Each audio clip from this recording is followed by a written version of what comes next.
अभि अभि तू एक काम कर ना, तिला परत फोन लावून बघ. बघतो.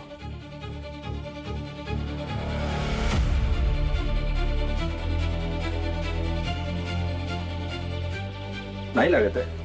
अभि मला आता वेगळीच भीती वाटते. काल ज्या माणसाने तिच्यावर हल्ला केला होता तो माणूस तिच्या पाळतीवर तर नसेल.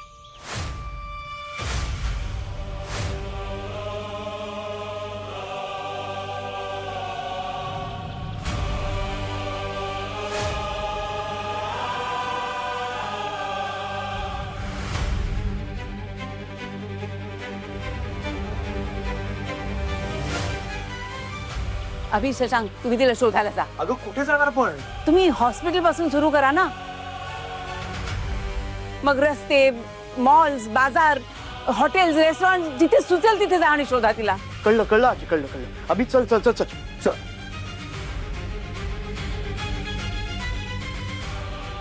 शालू आली.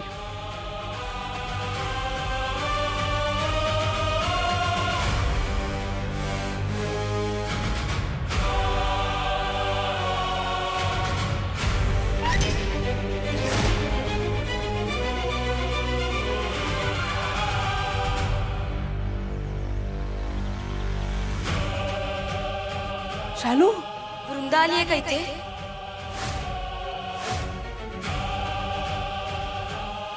काय?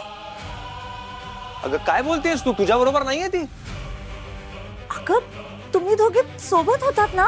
हा, मग ती एकटी कशी येईल इथे? मला वाटलं की ती इथे आली असेल. तुला वाटलं? शालू प्लीज नीट सांग मला काय झालंय. आम्ही हॉस्पिटलमधनं निघालो आणि मग तुला ती बाई आठवतीये का जिने मला सौभाग्यवती भव असा आशीर्वाद दिलेला?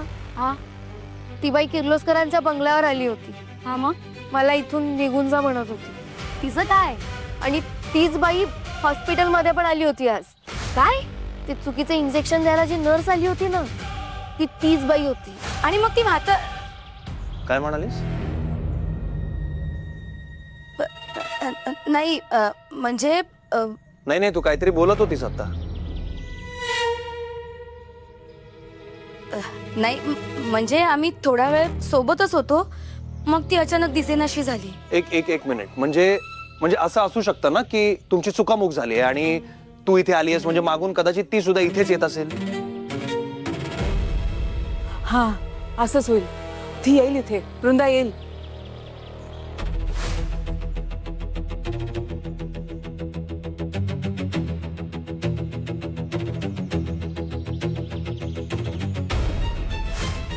ही गोष्ट सांगितली तर आपलाही पाठलाग झाला होता हे सांगावं लागेल. आजी आपण असं करूया, आणखीन थोडाच वेळ वाट बघूया. जर नाही आली ना थोड्या वेळात तर शशांक आपण जाऊ शोधायला तिला. हो चालेल. एका स्वयंपाकिणीसाठी एवढी सगळी धावपळ सुरू आहे. अगं काकू तू परत तेच बोलतेस. तुला कळत कसं नाहीये? हे मी आपल्यासाठी करतोय. आपल्या जबाबदारीवर बाहेर पडली होती ती मुलगी.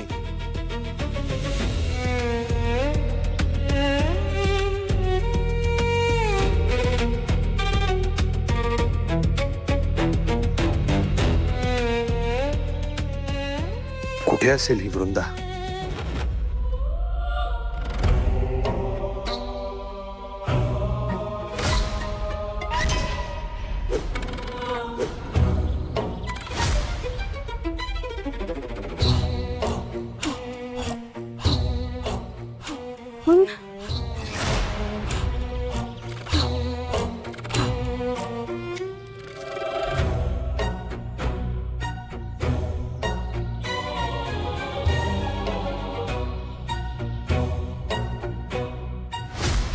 वरचा म्हणजे कोण?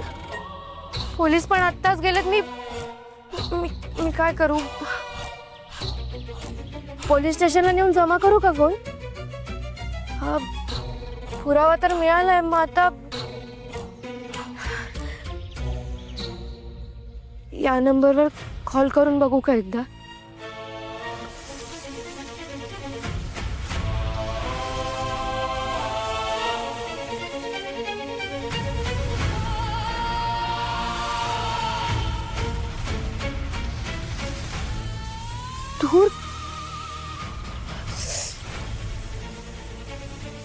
धूर काय येतोय?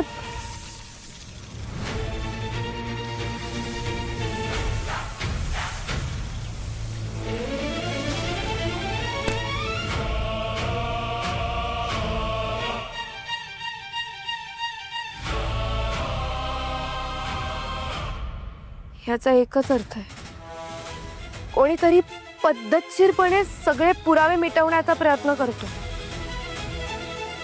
पण कोण कोण आहे हा सगळा मागे? हा वरचा कोण आहे नेमका? त्याला शोधून काढलं पाहिजे.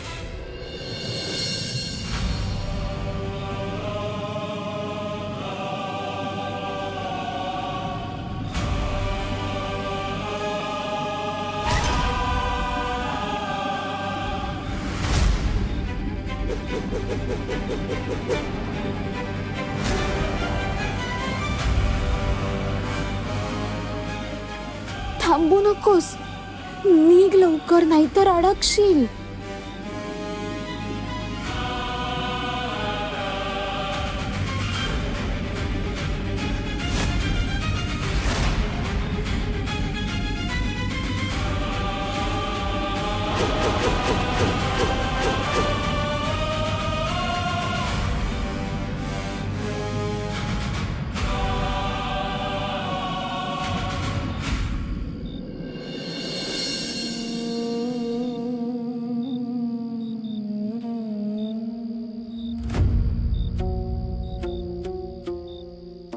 अभि काही कळलं का रे? नाही ना ग.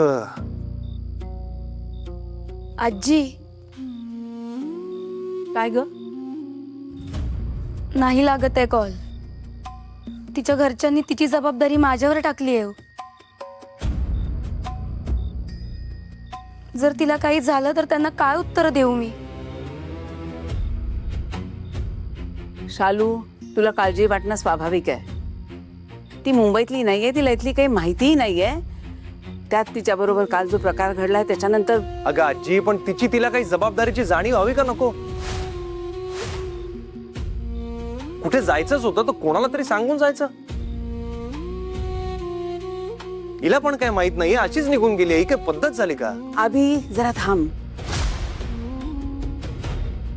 ती आली की तिला जाब विचार, मीही विचारेन, पण तिला सुखरूप परत तर येऊ दे. मला काहीतरी वेगळंच वाटतंय. या मुलीवर हल्ला झाला आणि म्हणून तिला हॉस्पिटलमध्ये नेलं, पण हिची काहीतरी गडबड आहे. कारण हिच्यावर हल्ला झाल्यानंतर तिला भीती वाटली असणार की ह्या घरात आपलं पितळ उघडं पडेल,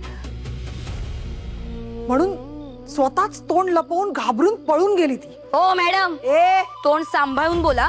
आवाज खाली करून बोलायचा माझ्याशी.